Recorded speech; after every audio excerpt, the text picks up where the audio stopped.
परमात्मा ने, मेरे शंकर भगवान ने, मेरे भोलेनाथ जी ने, मेरे शंभू ने, मेरे त्रिकालदर्शी ने, मेरे महाकाल राजा ने, मेरे कुबेरेश्वर महादेव ने कुछ चीजें मनुष्य को फ्री दी है। पहले नंबर पर नींद परमात्मा ने फ्री दी है, इसका कोई पैसा नहीं लगता।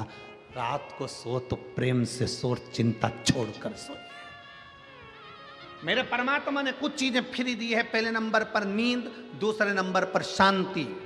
मेरे परमात्मा ने नींद अगर दी है और शांति मेरे परमात्मा ने दी है तो फ्री दी है। जिस दिन बन सके उस दिन शंकर की शरण में बैठना, उसका श्री शिवाय नमस्तुभ्यम का स्मरण करना, उस दिन शांति का अनुभव करोगे।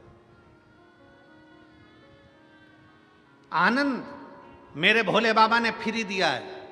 अकेले भी रहो ना तो मुस्कुराते रहो। अपने कक्ष में दो जनी है ना, पति पत्नी है ना, थोड़ा मुस्कुराने की बात करा करो। पर जब जब पति घर दुकान से आया, ऑफिस से आया, तुम अपने दुकान से आई, तुम अपनी ऑफिस से आई, तुम अपने काम से आई, दोनों पति पत्नी जिस कमरे में पहुंचे हो उस कमरे को दुनिया के लोग कहते हैं गुरुजी पहले के समय में दशरथ जी के समय पर कैकेयी कोप भवन में जाकर बैठी थी। आज के जमाने में लोग अपने बंगले में कोप भवन नहीं बनाते, कोप गुस्सा करने का कमरा नहीं बनाते। हमने कहा पूरा बंगला ही कोप भवन होता है तो अलग से बनाने की जरूरत ही क्या होती है? अलग से कोप भवन बनाने की जरूरत क्या है? पूरा कमरा, पूरा महल, पूरा घर कोप भवन बना हुआ है। एक जगह पर सास रूठी बैठी है, दूसरी जगह पर जेठानी रूठी बैठी है, तीसरी जगह पर देवरानी रूठी बैठी है, चौथे कमरे में ननन मुंह फुला के बैठी है, पांचवें कमरे में काम वाली बाई चौकीदार ये मुंह फुलाए बैठे हैं, छठे नंबर पर सब्जी वाला आता है तो मुंह फुला के आता है, सातवें नंबर पर दूध देने वाला आता है तो बेल पे बेल बजाता है, आ रहे हो कि जाऊं, वो भी मुंह फुला कर आता है, और कचरे वाला आता है तो वो भी हारन बजा कर, कचरा देना है तो दो, नहीं तो ये पड़ा मैं तो ये जाऊं। हर व्यक्ति मुंह फुला कर आता है। और बात करते हो कि दशरथ जी के समय पर एक कोप भवन था जिसमें कैकेयी बैठी थी। आज के जमाने में पूरा घर कोप भवन है। मेरा निवेदन है शंकर के परिवार को देखना। शंकर जहां रहते हैं, कैलाश पर रहते हैं, शमशान में रहते हैं, पर अपने परिवार के साथ आनंद में रहते हैं। पति पत्नी जिस कमरे में रहें उस कमरे से मोबाइल दूसरी अलमारी में बंद कर कर रख दो, और जितनी देर कमरे में रहो उतनी देर प्रेम से रहो। कौन किसकी सुन रहा है? पत्नी अपना मोबाइल लेके, पति अपना मोबाइल लेके उधर पड़ा। और दोनों को चर्चा करना चाहिए अपने बच्चों की लाइफ क्या बनाना है, अपने बच्चों को क्या कराना है, बच्चे कैसे आगे बढ़ेंगे, बच्चों को सर्दी हो रही है, बच्चों के साथ ऐसा हो रहा है, ऐसा विचार करना चाहिए। देखो अपनी बुआ की तबीयत खराब है, वहाँ चलकर देखना चाहिए। मामा जी का स्वास्थ्य खराब है, एक बार वहाँ चलना चाहिए। देखो दुकान से फुर्सत नहीं मिलेगी, आदमी मरते मर जाएगा पर उसे फुर्सत नहीं मिलेगी। इतनी बड़ी शिव पुराण सिरपुर में हो रही है और तुम दुकान खोल कर बैठे हो। कम से कम एक दिन तो दुकान में से निकालिए और सिरपुर की कथा में चलिए। ये अपने को कहना पड़ेगा। वो अपने मोबाइल में मस्त है, तुम अपने मोबाइल में मस्त हो, और पूरी जिंदगी बस ऐसे ही निकलती चली गई। और आखिरी में तुम भी रोते रहे, वो भी रोते रहे। पत्नी कहती रही ये मुझे टाइम नहीं देते, पति कहता है मैं टाइम दूं, मैं तो खुद समय निकाल के दुकान से जल्दी चले जाता हूं, पर जब जल्दी जाता हूं तब ये चंद्र घंटा और कुसमांडा बन जाती है। मैं तो खुद तकलीफ। कहां गया आनंद? शंकर भगवान ने, ओघड़दानी ने, त्रिकालदर्शी कैलाशी ने, जब भगवान नारायण, भगवान मां जगतजननी दुर्गा, श्री गणेश जी महाराज, सूर्य नारायण और भगवान शंकर सब बैठे थे। पंचायत लगी थी देवताओं की। शिव पंचायत में सारे देवता बैठे थे, 33 कोटि देवता पंचायत को सुनने बैठे थे। तो पूछा, नारायण ने कहा मेरे पास में ये है, ब्रह्मा कहे मेरे पास में ये है, शंकर भगवान ने कहा मुझे कुछ नहीं चाहिए, मेरे संसार में मृत्यु लोक में जो जन्म लेगा उसको कुछ चीजें फ्री में दे दी जाए। क्या चीज फ्री चाहिए? तो कि वो सोए तो निंद्रा फ्री हो, शांति फ्री हो, आनंद जम के बोलो फ्री हो, आनंद भी फ्री हो, हवा जम के बोलिए फ्री हो, पानी फ्री हो, हवा, पानी, प्रकाश सूर्य का फ्री हो। और शंकर भगवान से पूछा और क्या फ्री चाहिए? शंकर जी कहते हैं मनुष्य की श्वास भी फ्री हो। ये मानव की श्वास भी फ्री है, इसकी कोई कीमत नहीं। शंकर भगवान से पूछा गया ये सब चीजें तुमने फ्री मांग ली है, पर इनकी कीमत कितनी है तुम्हें मालूम है? शंकर भगवान कहते हैं दुनिया के लोगों को मालूम पड़ेगा जब श्वास रुकेगी, तब मालूम पड़ेगा कि श्वास की कीमत कितनी है। पानी जब खत्म हो जाएगा तब मालूम पड़ेगा कि पानी की कीमत कितनी है। हवा जब रुक जाएगी तब ऑक्सीजन की बोतल लगेगी, तब मालूम पड़ेगा कि हवा की कीमत कितनी है। घर से जब शांति चली जाएगी, बाबाओं के दरवाजे पर जाकर कहोगे थोड़ी शांति दे दो, तब मालूम पड़ेगा शांति की कीमत कितनी है। नींद चली जाएगी, डॉक्टर को दिखाओगे, वो 500 रुपये की गोली देगा एक खा के सोने के लिए, तब मालूम पड़ेगा कि नींद की कीमत कितनी है, हवा की कीमत कितनी है। शांति जब चली गई, शांति की कीमत कितनी है। ये सब चीज की कीमत, आनंद जब चले गया जीवन का, तब मालूम पड़ेगा कि आनंद की कीमत कितनी है। शंकर भगवान ने जो जो मनुष्य को दिया है, फ्री में जो जो चीज दी है, आज के जमाने में ये सब कीमती है। इसको संभाल कर रखना हमारी जवाबदारी है, इसको संजो कर रखना हमारी जवाबदारी।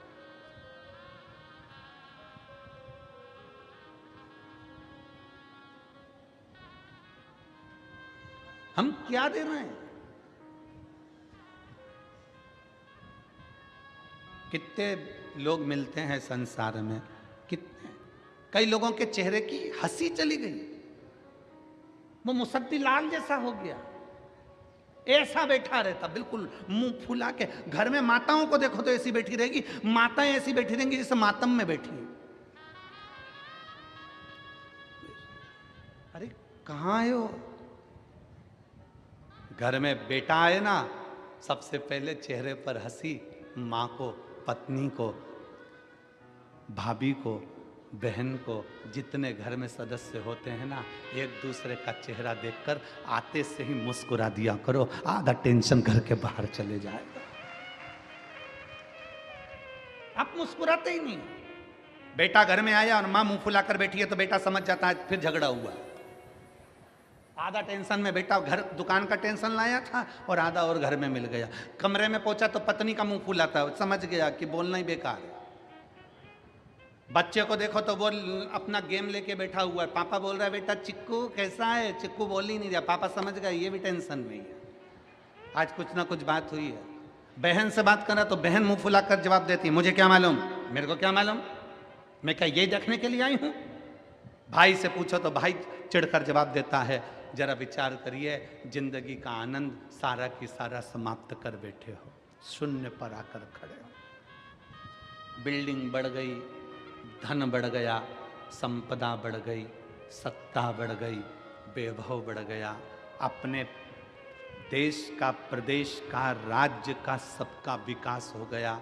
पर विचार करिए कि अपन ने अपने आप को शून्य कर लिया है।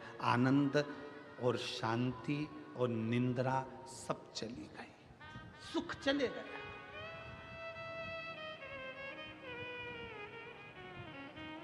शांति चली गई, सुख गया।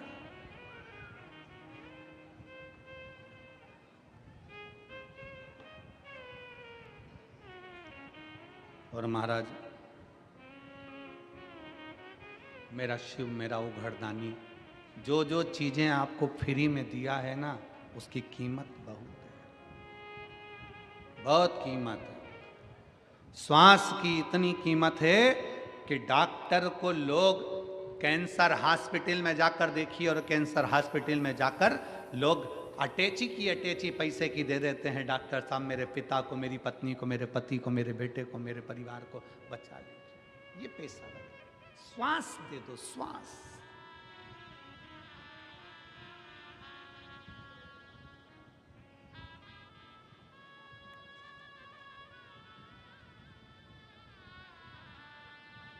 कितना सुंदर नामदेव जी कहते हैं, त्रेता में था प्राण जाए पर, जम के बोलो वचन ना जाए। आज के जमाने में प्राण जाए पर अहंकार,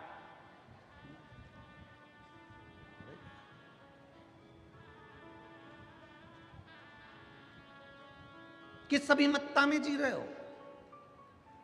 शिव महापुराण की कथा कहती है अभिमान को छोड़कर जियो,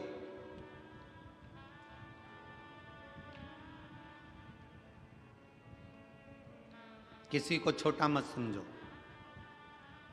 किसी को साधारण मत समझो, किसी को हल्का मत समझो। कभी कभी जिस पत्थर के टुकड़े को तुम घर के बाहर फेंक देते हो, कभी कभी अलमारी को सीधा खड़ा रखने के लिए पत्थर के टुकड़े का भी टेका लगाना पड़ता है, वो पत्थर का टुकड़ा भी काम आ जाता है। किसी को हल्का मत समझो, किसी को छोटा मत समझो। और हल्का समझ रहे हो तो कोरोना महामारी के समय पर देख लो, बड़े बड़े शोरूम, बड़ी बड़ी दुकानें कपड़ों से भरी पड़ी रही, और एक छोटा सा कपड़े का टुकड़ा मास्क करोड़ों की कीमत का हो गया।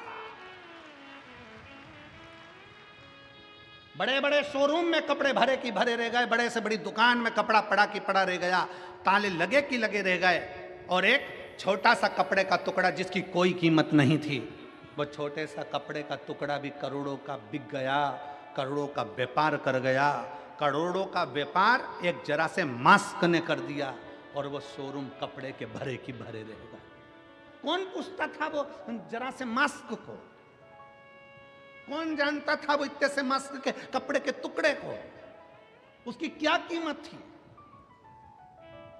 पर उस छोटे से टुकड़े ने भी अपना वजूद दिखा दिया कि छोटा कभी छोटा नहीं होता, एक दिन वो छोटा भी शंकर की कृपा से बड़ा हो जाता है। उसने अपना वजूद दिखाया, उसने अपना वर्चस्व दिखाया कि एक छोटा सा कपड़े का टुकड़ा भी बड़ा हो सकता है अगर शिव की कृपा हो जाए, शंकर की करुणा हो जाए, शिव की दया हो जाए, शंकर ओघड़दानी की करुणा हो जाए। किसी को छोटा मत समझो। लोग कहते हैं ये छोटा है, ये छोटा है। दुनिया के लोग जातियों में बांटने का प्रयास कर रहे हैं, दुनिया के लोग छोटे और बड़े में बांटने का प्रयास कर रहे हैं, पर शिव महापुराण की कथा कहती है आप बंटना नहीं, कोई छोटा कोई बड़ा नहीं। घर के अंदर बहुत विवाद होता है, एक पति का पत्नी ज़्यादा कमाता है, दूसरी पत्नी का पति कम कमाता है। ये मत सोचना कि तुम्हारा पति ज़्यादा कमा रहा है, हो सकता है जो नहीं कमा रहा है ना, उसको शंकर भगवान उसके कारण तुम्हारे पति की भी तनख्वाह ज़्यादा दिलवा रहा है, हो सकता है। परिवार के भरण पोषण के लिए, परिवार के सुख के लिए, परिवार के लिए परमात्मा दे रहा है, किसी के लिए हल्का नहीं। ये ना सोचे कि हमारी माँ कुछ नहीं दे रही, हमारे पिताजी कुछ नहीं कर रहे, हमारा देवर कुछ नहीं करता, हमारा जेठ कुछ नहीं करता, केवल तुम्हारा पति कमा रहा है। ना ना ना, भगवान ने क्यों कृपा कर कर रखी है, क्यों भगवान भरपेट भोजन दे रहा है, क्या पता किसके भाग्य का किसको मिल रहा है। इसलिए कभी ये ना सोचें कि केवल मेरा पति कमा रहा है, घर में जितने सदस्य हैं ना, सबके भाग्य का मेरा भोलेनाथ देते जा रहा है, ये विचार करें। कोई भूखा ना सोए।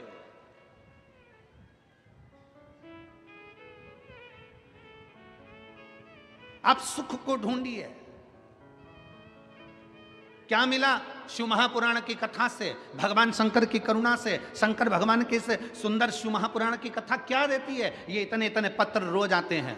आज एक बहन ने लिखा, ये पत्र कौन बनेगा करोड़पति जैसे हैं। इतने पत्रों में जिसका पत्र निकल जाए गुरुजी, वो कौन बनेगा करोड़पति में जितनी खुशी नहीं होती होगी हॉट सीट पर बैठकर, उतनी खुशी होती है आपकी व्यासपीठ के पास आने पर। पत्र लिखने वाली ने पत्र लिखा, देखिए।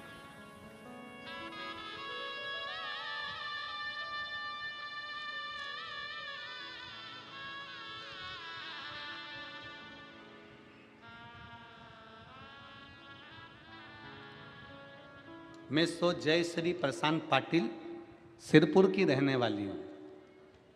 करवंद नाका, हुले सिंह नगर, सिरपुर। कहीं बैठी हो तो हाथ हिला सकती हैं।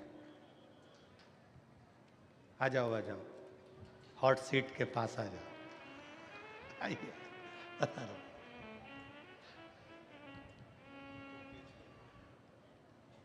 प्रशांत पाटिल सिरपुर की रहने वाली हूँ। करवंद नाका, हुले सिंह नगर, सिरपुर। बाबा,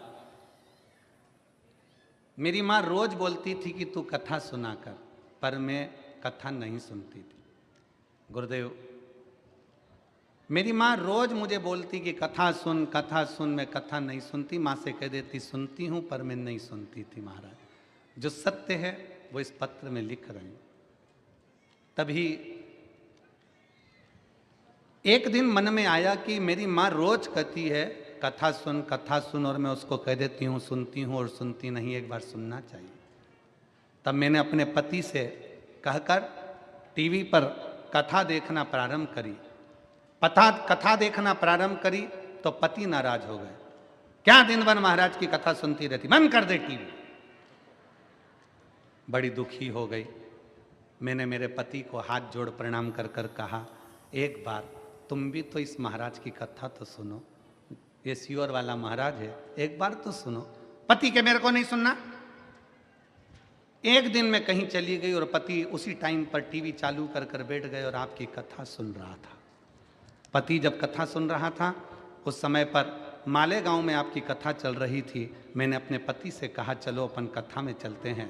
पति ने मना करा, फिर मैंने जिद करी तो वो उन्होंने कथा में जाने का विचार करा। कथा में पहुंच गए। पति का मन तो कथा में लग गया और मेरी आंखें लग गई। जी को इस पत्र में सत्य लिखने के लिए एक बार जोरदार ताली बजाओ। बहुत बहुत साधुवाद, बहुत बहुत साधुवाद। पति का मन कथा में लग गया और मेरी आंखें लग गई। मैं सो गई। कथा पूरी हो गई। कथा होते से ही पति ने कहा कि वो सियोर वाला महाराज कह रहा था कि पंडाल में बैठकर जो मांगा जाता है वो बाबा देता है, तू भी मांग कर चली जा। मैंने बाबा से प्रार्थना करी, बाबा मैं क्या मांगू, मेरा रिजेक्ट हुआ मेडिक्लेम का पास रह गया है, आप बस एक कृपा कर दो। मैं मान जाऊंगी कि आपके पंडाल में ऐसा जादू है कि मेरा काम हो गया, मेरा मेडिक्लेम रह गया है, वो मुझे दिला दो। हम एक दिन की कथा सुनकर अपने घर चले गए। बस घर जाकर थक इतने गए थे भीड़ में कि घर जाकर लेट गए। आंखें लग गई और लगते से ही एक फ़ोन आया और फ़ोन आते से ही खबर करी कि आपका मेडिक्लेम क्लियर हो गया है, आपका मेडिक्लेम क्लियर हो गया। गुरुदेव, आज मैं सत्य वचन कहती हूँ, मेरा मन भले कथा में से हट जाए पर मेरे पति आपकी कथा एक दिन की भी नहीं छोड़ते।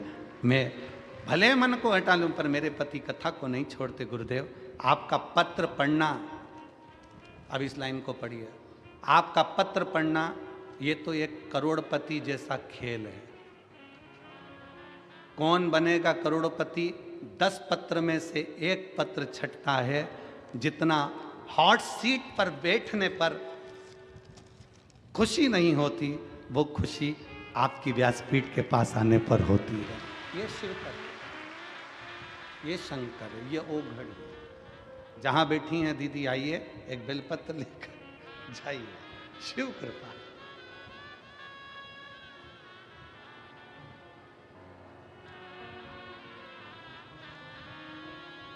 कितना कितना विश्वास। कई लोग तो यहाँ प्रैक्टिकल करने ही आते हैं कि अपन बैठ के तो देखें, एक बार मांग के तो देखें बाबा देता है कि नहीं देता। कई लोग यहाँ प्रैक्टिकल करने आते हैं।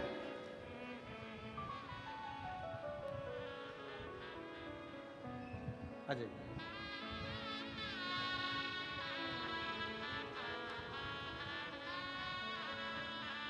वेलकम टू माय व्यासपीठ।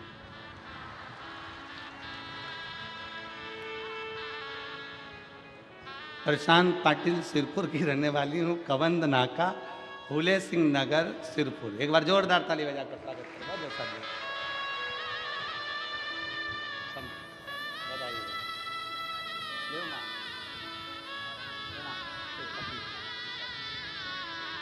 बधाई हो।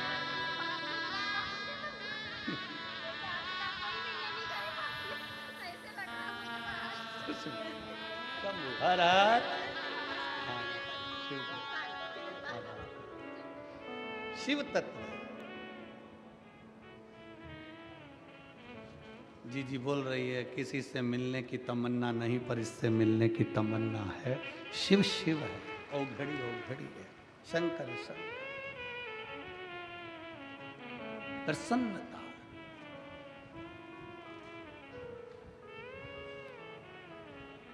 आनंद जीवन का जानना नहीं चाहिए।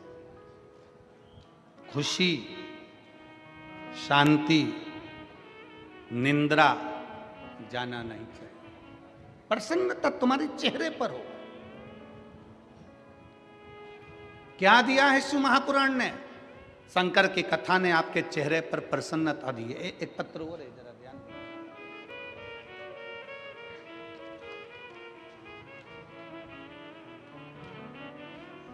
मानवी गोकुल प्रजापति, मेरा नाम मानवी, पत्र को आप लोग पढ़ेंगे। प्रजापति कुम्हार, मैं सेंधवा मध्य प्रदेश की रहने वाली हूँ। कहीं बैठी हो तो हाथ हिला सकती हूँ, और अगर आई हो और अपने बच्ची को लाई हो तो लेकर भी आ सकती हो। मेरा नाम मानवी प्रजापति है, कुम्हार हूँ मैं सेंधवा मध्य प्रदेश की रहने वाली हूँ। कहीं बैठी हो तो हाथ हिला सकती हैं। अच्छा, आप ही हैं? हाथ हिलाओ एक बार, खंबे के साइड में से इधर आओ। हाँ, हिला दो हाथ, हिलाइए, हाथ हिलाओ वापिस। ठीक है, आ जाओ बेटी को लेकर, आ जाइए। मैं एक लोटे जल का क्या वर्णन करूं, मेरे पास शब्द नहीं है गुरुदेव। मेरी छोटी बेटी काव्या प्रजापति, उसकी आयु 5 साल है। पत्र दिख रहा है ना टीवी पे? जम के तो बोलो, सबको दिख रहा है? पढ़ा करो, साथ में पत्र भी पढ़ा करो। छोटी बेटी काव्या प्रजापति, उसकी आयु 5 साल है। वे न बोल पाती थी न चल पाती थी, बस बिस्तर पर पड़ी रहती थी। हम बड़े परेशान थे, हमने उसको इलाज कराया, हर जगह पर किया, पर कोई फर्क नहीं पड़ा। हम बड़े चिंतित थे, मैं तो बस रोते ही रहती थी। मेरा बड़ा बेटा बिल्कुल अच्छा है, पर बेटी ऐसी क्यों है? मैं रोती रहती थी।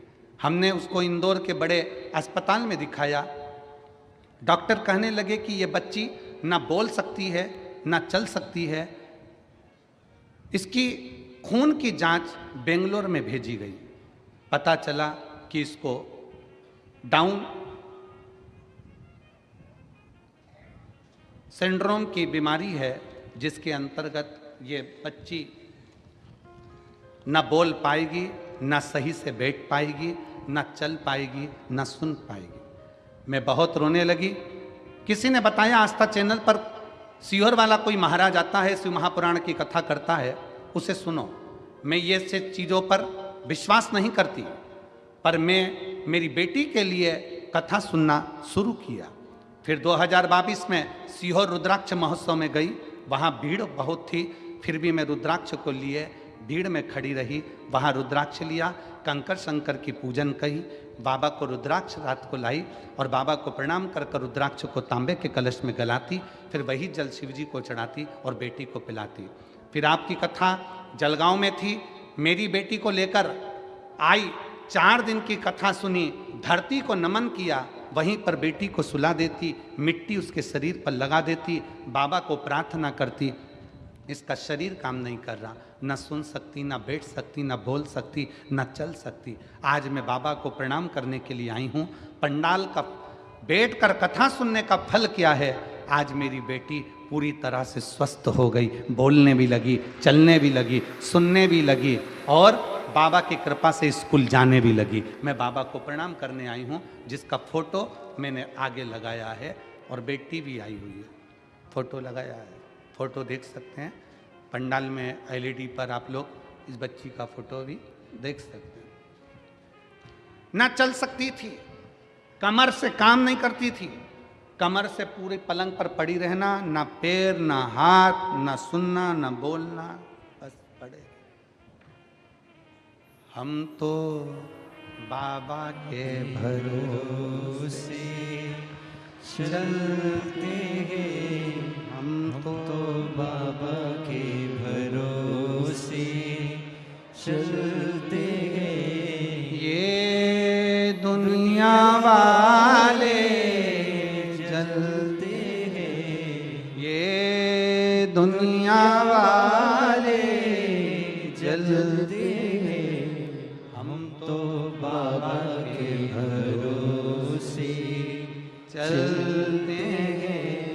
हम तो बाबा के भरोसे चलते गए। उठकर बैठ नहीं सकती थी, पलंग पर पड़ी रहती थी। कमर काम नहीं करती, पाँव काम नहीं करता, हाथ काम नहीं करता, नेत्र काम नहीं करते, श्रवण शक्ति काम नहीं करती, बोलने की शक्ति काम नहीं करती, पर उसके आश्रित तो हुए। आज ये लाखों की संख्या में आप लोग कथा के पंडाल में आते हो, लाखों की संख्या में कथा के मंडप में पहुंचते हो। जो आते हैं कथा के पंडाल में, उनकी चिंता मेरे भोलेनाथ को लग जाती है कि अब आया है तो कुछ ना कुछ देना ही पड़ेगा, आया है तो देना ही पड़ेगा। जैसे किसी के घर शादी में गए हो तो चिंता तुम्हें पड़ जाती है कि गए हो तो 500 का लिफाफा, तो 500 का नहीं दे हो तो 100, 50, 200 का, आजा बेटा, 100, 50, 200 का तो लिफाफा देना ही पड़ेगा। एक बार ताली बजाओ ये बेटी के लिए जिसकी कमर, पाँव, शरीर काम नहीं करता था और आज चलकर बाबा के धाम पहुंची है।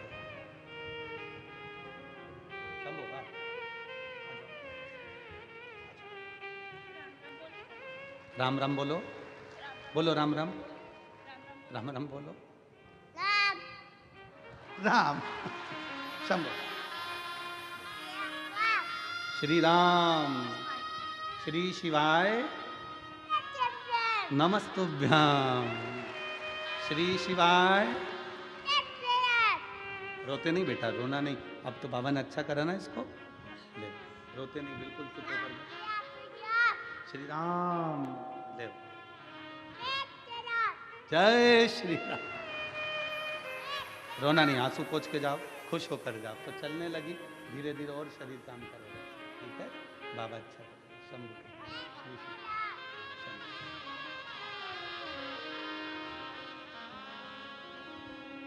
अरे लुटा दिया भंडार काशी वाले ने, कर दिया माला माल काशी वाले ने।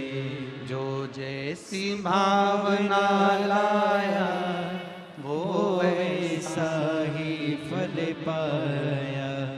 जो जैसी भावना लाया वो वैसा ही फल पाया।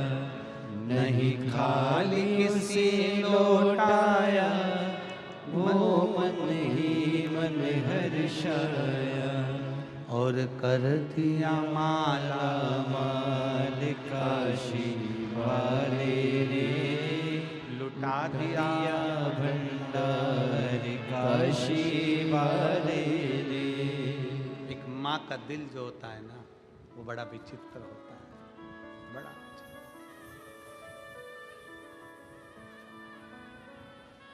नंदुरबार में जब हम कथा करने गए थे ना, नांदगांव में कथा करने गए, तो एक लड़के ने पूछा था, गुरुजी प्रेम अंधा होता है क्या?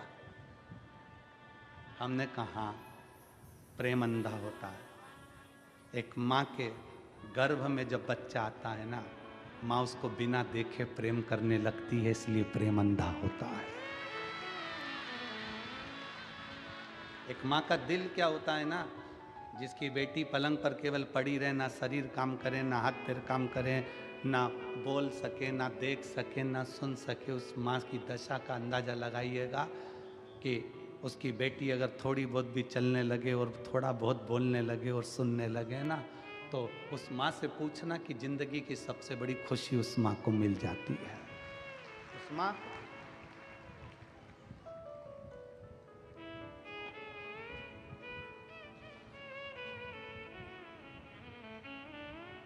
स्नेह था शिव के प्रति, शंकर के प्रति।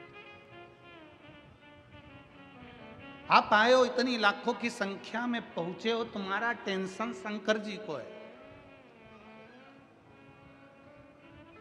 जितनी भीड़ कथा में भक्तों की बढ़ रही है, उतना ही शंकर भगवान को चिंता बढ़ रही है, क्योंकि आया है तो कुछ ना कुछ देना पड़ेगा। खाली लौट गया तो कथा लोग कहेंगे, बताओ शिव पुराण सुनी थी सिरपुर में बैठ के, मालेगांव में बैठ के, धुलिया में बैठ के, और बाबा ने दिया नहीं, इसलिए उसको देना ही पड़ता है और झोली भर कर भेजना ही पड़ता है।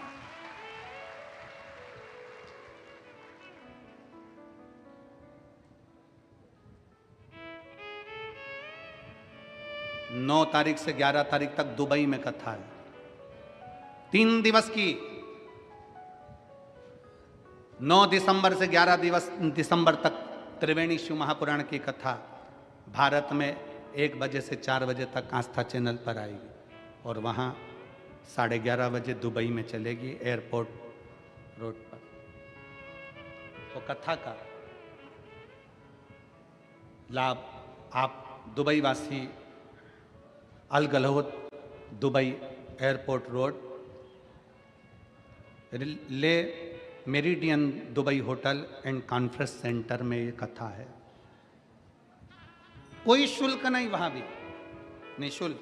आप कथा का लाभ लेने के लिए जो दुबई के आसपास के क्षेत्र के भक्त हैं वो इस पंडाल में एक बार बैठ कर देखना कि दुबई के उस कथा के पंडाल में मेरा शंकर क्या देता है और बाबा कितनी कृपा करता है, फिर बुलाओगे। इस कथा को कोई छोड़ता नहीं है। दुबई में एक बार कथा है, दूसरी बार फिर लोग तैयार हो जाएंगे, क्योंकि बाबा इतना दे देता है। 3 दिन बाबा के चरणों में रहेंगे। और फिर 15 तारीख से 21 तारीख तक शिव महापुराण की कथा मेरठ उत्तर प्रदेश में 1 बजे से 4 बजे तक है। मेरठ के आसपास के दिल्ली हो, हापुड़ हो, मेरठ के आसपास का क्षेत्र जितना है, सब एक बार पंडाल में बैठकर कथा का लाभ क्या होता है, शिव क्या देता है, कैसे देता है, वो उसका स्मरण करिए। नामदेव जी से पूछा, आप सभा में बैठे हो, भगवान की मूर्ति तो पत्थर की है। नामदेव जी कहते हैं भगवान का शरीर पत्थर का है और मनुष्य का दिल पत्थर का है। जिसका दिल पत्थर का है उसे भगवान भी पत्थर नजर आता है। जो जैसा चश्मा लगाता है सामने वाला वैसा दिखता है। काला लगाओगे काला दिखेगा, पीला लगाओगे पीला दिखेगा, नीला लगाओगे नीला दिखेगा। आपका दिल अंदर से जैसा अच्छे हो अच्छा दिखेगा।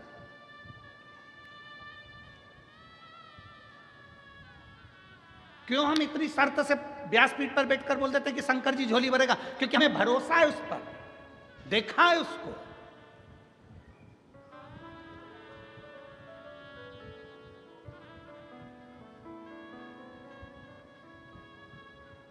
उसको जाना है शिव को, उसका रस तत्व, उसकी भक्ति क्या कहती है।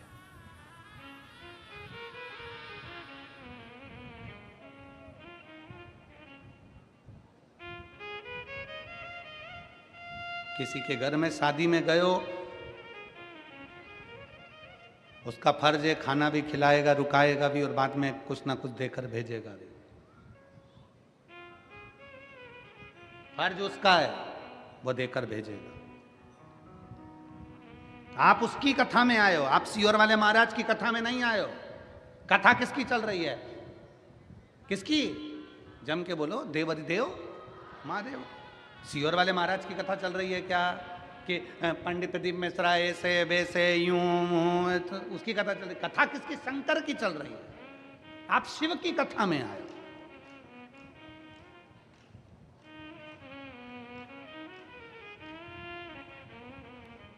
कोई पूछता है तो आप कह किसकी कथा चल रही, तो कहते हैं सियोर वाले महाराज की। ना ना ना ना, क्यों बेवकूफ बना रहे हो किसी को?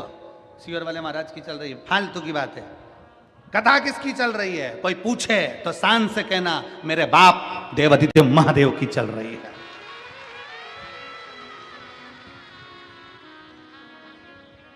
कौन सुनाने आया है?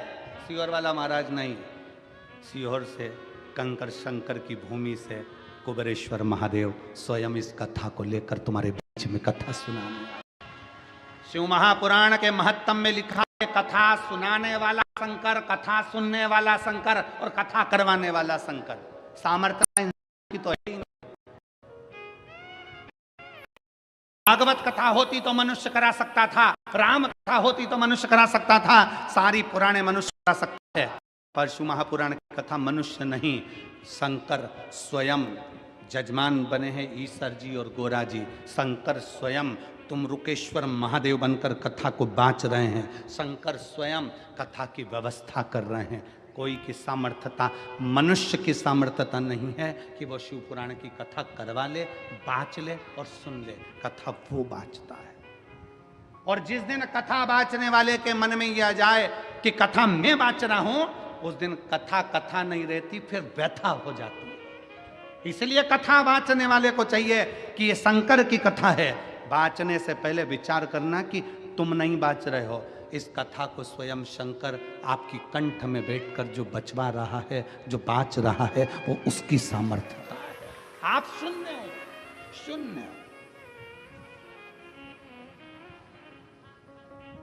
और जब शून्य हो जाता है व्यक्ति, तभी पूर्ण हो पाता है। जरा विचार करिए, यहां से धूलिया कितना किलोमीटर है? 50। चलो ठीक है, गए हो कभी? अरे बोलो तो जम के, गए हो? चलो, यहां से धूलिया जाओगे, यहां पर लिखा है 50 किलोमीटर धूलिया, ठीक है? जम के तो बोलते जाओ, ठीक है। गाड़ी लेकर चले, आगे बढ़े, 1 किलोमीटर बाद कितना लिखा होगा? 49, फिर 48, फिर 47, फिर 46, फिर 45, फिर 44, फिर 43, फिर 41, फिर 40, ऐसे कम होते होते होते होते होते होते होते जब धूलिया आएगा पास में, फिर 2 किलोमीटर, फिर 1 किलोमीटर, और धूलिया जब आ जाएगा तब क्या लिखा होगा? शून्य, 0। मतलब आप अपनी मंजिल तक पहुंच गए। जब व्यक्ति शून्य हो जाता है तब शिव तक पहुंच पाता है। शून्य हो गए। कथा वाचने वाला अगर सोचे कि मैं शिव पुराण की कथा कर रहा हूं, मतलब आप कथा नहीं कर रहे, आप शून्य हुए ही नहीं हो। आप शून्य हो जाओ कि आप कथा वाचक हो ही नहीं सकते। कथा वाचना शंकर का कार्य। राम कथा शिव जी ने सुनाई, भागवत कथा शिव जी ने सुनाई, शिव पुराण शिव जी ने सुनाई। राम कथा शिव जी ने सुनाई है माता पार्वती जी को, भागवत कथा शिव जी ने सुनाई है अमरनाथ की गुफा में एक तोते के बच्चे ने सुन ली थी। वो सुखदेव जी हो गए थे, फिर बाद में उन्हें राजा परीक्षित को सुनाई।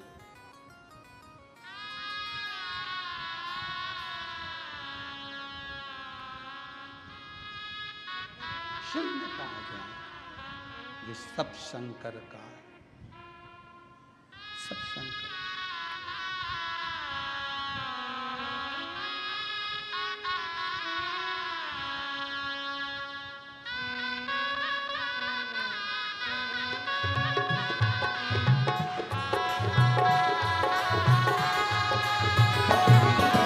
हे भोला शंकरा,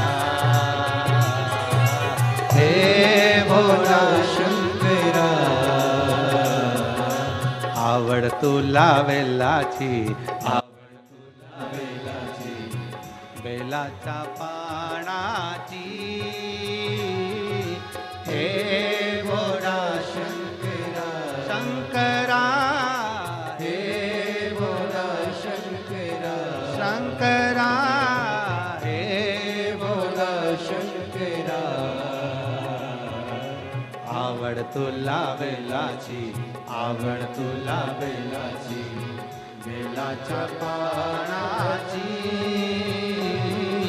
हे भोला शंकरा, शंकरा, हे भोला शंकरा, शंकरा, हे भोला शंकरा।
हाथी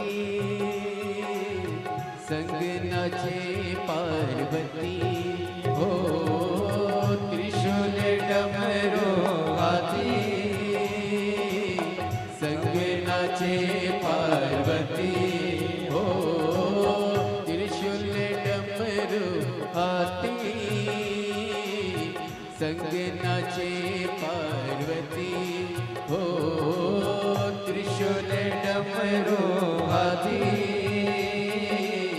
संग नाचे पार्वती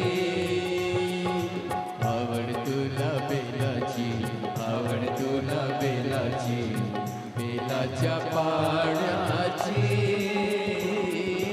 हे भोला शंकरा हे भोला शंकरा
जय हो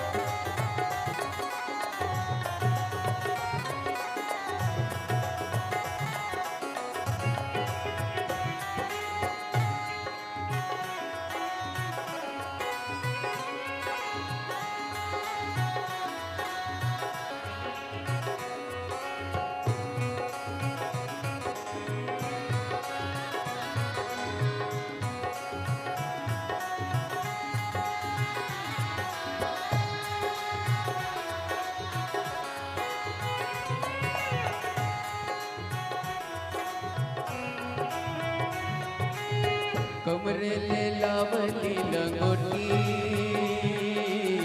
गड़त नागो बडोलती हो कमरे ले लावली लंगोटी गड़त नागो बडोलती हो कमरे ले लावली लंगोटी गड़त नागो बडोलती हो कमरे लावली लंगोटी गळत नागो बडोलती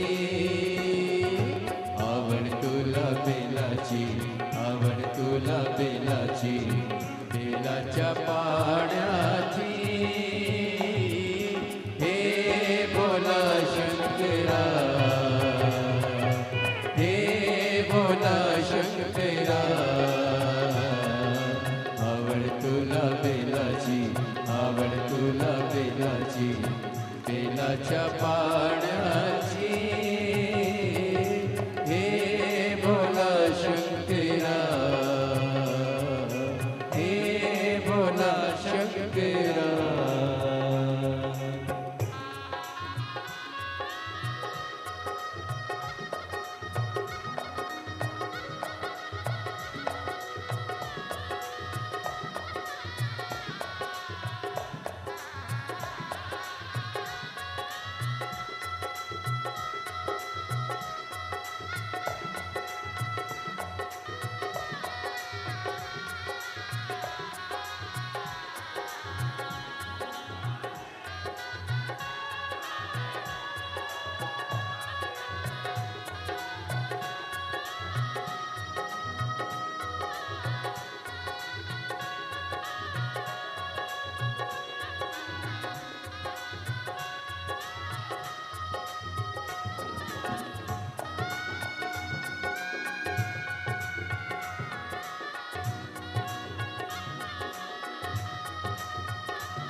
भोलेनाथ आलो तुझ्या दारी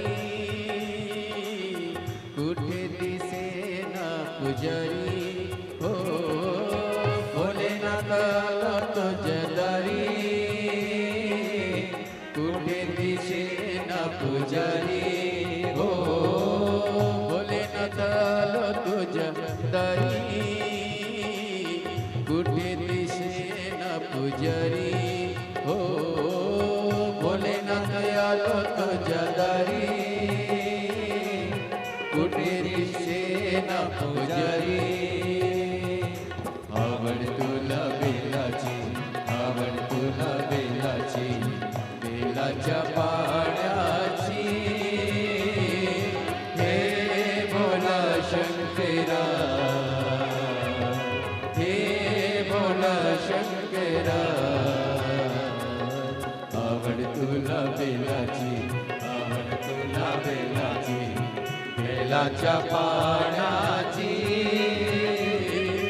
हे भोला शंकरा शंकरा हे भोला शंकरा शंकरा हे भोला शंकरा शंकरा हे भोला शंकरा शंकरा हे भोला शंकरा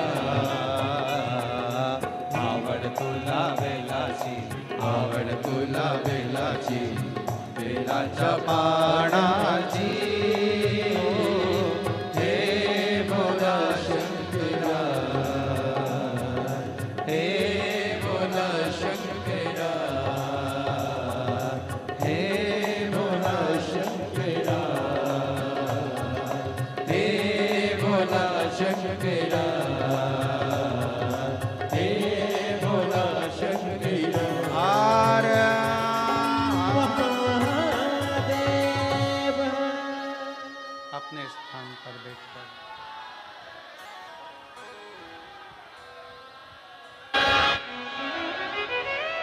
भगवान देवाधिदेव महादेव को अपने मन की बात बड़े भावों के साथ दिल से प्रार्थना करिए, भाव से विनय करिए, निवेदन करिए।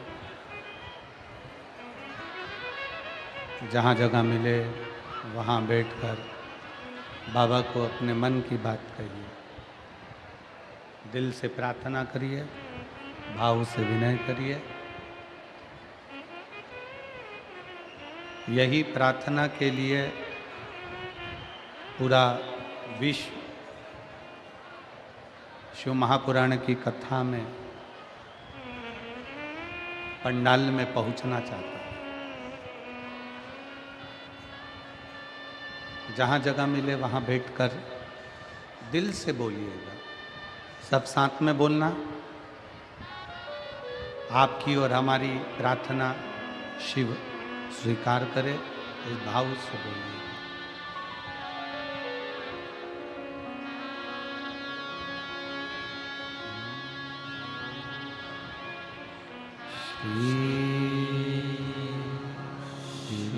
शिवाय नमस्तुभ्यं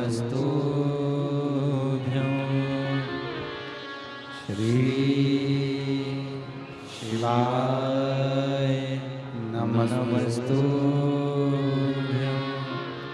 श्री शिवाय नमस्तुभ्यं श्री शिवाय नमस्तुभ्यं श्री शिवाय नमस्तुभ्यं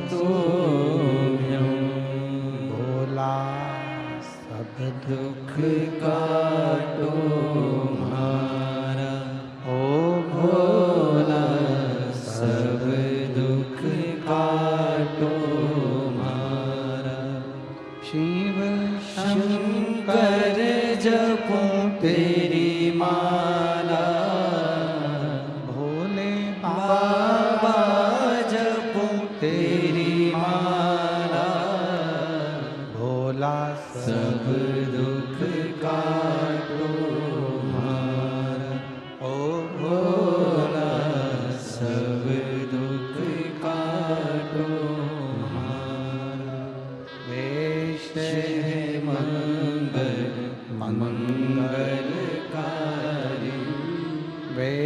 है मंगल मंगलकारी।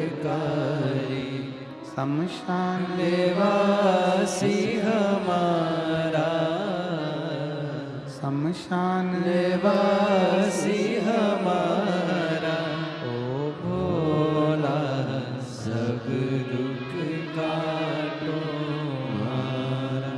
ओ भोला सब दुख काटो हमारा।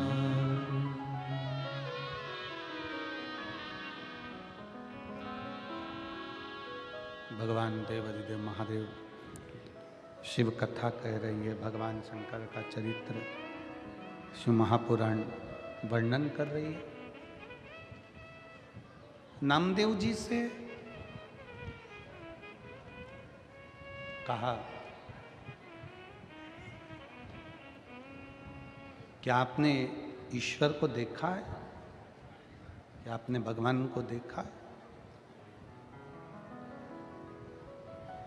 ये सामने जो मूर्ति नजर आ रही है, सामने जो स्वरूप नजर आ रहा है, ये तो सब पाषाण का है, पत्थर का है।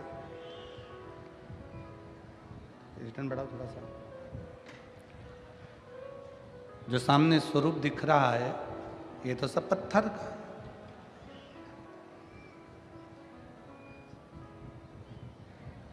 सब पत्थर है ये।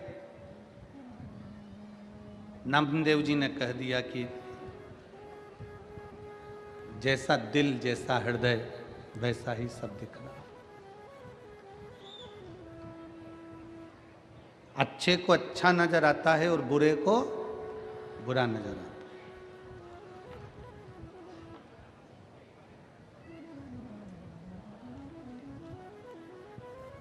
आप क्या देख रहे हो, कैसे देख रहे हो, यह आपके ऊपर निर्भर करता है। दो चीजें हैं, एक हैसियत, दूसरी इंसानियत। क्या क्या चीज है, जम के बोलो।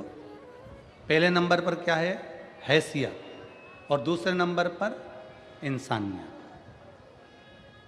हैसियत देखकर दुनिया तुम्हारी हो सकती है, हैसियत देखकर दुनिया के लोग तुम्हारे होंगे, और इंसानियत देखकर मेरा देव अधिदेव महादेव तुम्हारा होगा। शंकर भगवान तुम्हारी हैसियत नहीं देखते कि तुम्हारे पास में कितना दौलत है, कितना धन है, कितना वैभव है, कितना संपदा भरी पड़ी है, कितनी दौलत भरी पड़ी है, कितनी संपदा है तुम्हारे पास, कितनी पूंजी है तुम्हारे पास, कितना वैभव है तुम्हारे पास।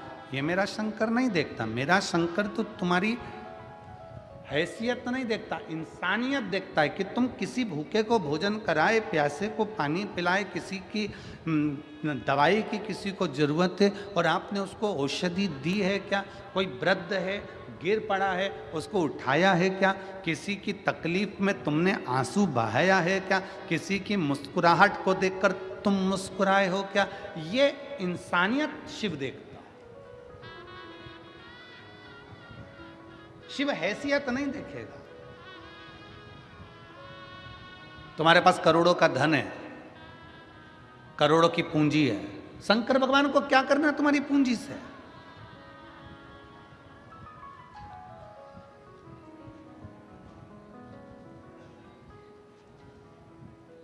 चलो एक बात और अच्छे से समझ लो। धनपति, करोड़पति, वैभवपति, सत्तापति, जिसके पास में बहुत धन है, वो सबको अपने घर में बुला सकता है, सबको। धन के चक्कर में सब आ सकते हैं, पर धन के चक्कर में जिसने रावण को सोने की लंका दे दी हो, भस्मासुर को भस्म करने का वर दे दिया हो, जिसने कुबेर को खजाना दे दिया हो, लक्ष्मी को नारायण दे दिए हो, उसके पास क्या कमी है? आपका धन, वैभव, संपदा, सत्ता, दौलत दुनिया के लोगों को घर बुला सकती है, पर मेरे महादेव को घर नहीं बुला सकती है। मेरा महादेव तो इंसानियत देख कर आता है। मेरा महादेव तुम्हारी इंसानियत देखेगा, हैसियत नहीं। तुम्हारा वैभव नहीं, तुम्हारा धन नहीं, तुम्हारी दौलत नहीं, तुम्हारा वैभव, तुम्हारा धन, तुम्हारी दौलत मेरा बाबा नहीं देखने वाला, मेरा शंकर नहीं देखे।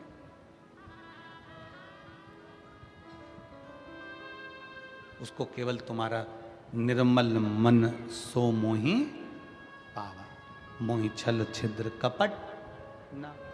मेरे बाबा को तुम्हारे हृदय से मतलब है। तुम क्या भाव, तुम्हारे पास कितनी दौलत है, कितना धन है, कितना वैभव है, उससे मतलब नहीं। नामदेव जी महाराज ने कहा कि तुम पूछ रहे हो क्या ईश्वर दिखता है। नामदेव जी ने एक लोटा जल मंगवाया और एक कटोरी में नमक मंगवाया। उस व्यक्ति ने, जिसने पूछा था नामदेव जी महाराज से, उस व्यक्ति से कहा लोटे में नमक डाल दे।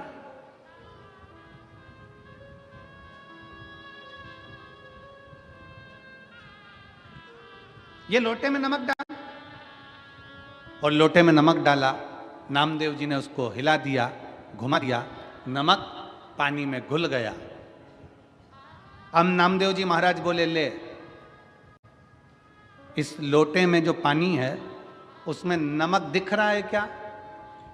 जम के बोलो जरा। नहीं दिख रहा। अब नामदेव जी से उस व्यक्ति ने कहा इसमें नमक नहीं दिख रहा, इसमें नमक नजर नहीं है। नामदेव जी बोले अब एक काम कर, इसको अब थोड़ा सा हाथ में लेके चख, नमक का स्वाद आएगा कि नहीं आएगा? जम के बोलो जरा। आएगा ना। जैसे ही चखा, नमक का स्वाद आ गया। नमक पानी में दिख नहीं रहा, पर नमक का स्वाद आ रहा है।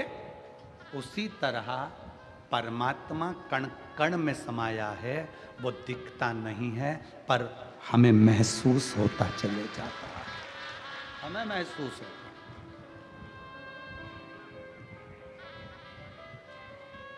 कण कण में शिव है, कंकर कंकर में शंकर है। हर पल, हर घड़ी, हर क्षण में भगवान समाया है। बस उसको पहचान के नेत्र चाहिए, पहचान के। कि चप्पे चप्पे में है झांकी भगवान की, कोई सूझ वाली आंख ही पहचान की। चप्पे चप्पे में है झांकी भगवान की, कोई सूझ वाली आंख ही पहचान की।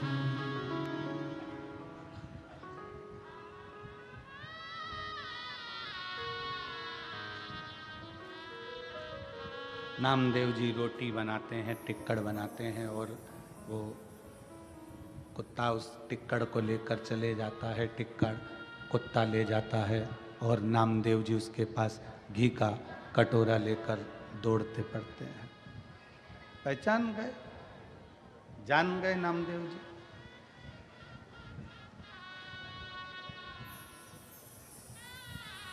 कि भगवान इसमें भी समाया हुआ है।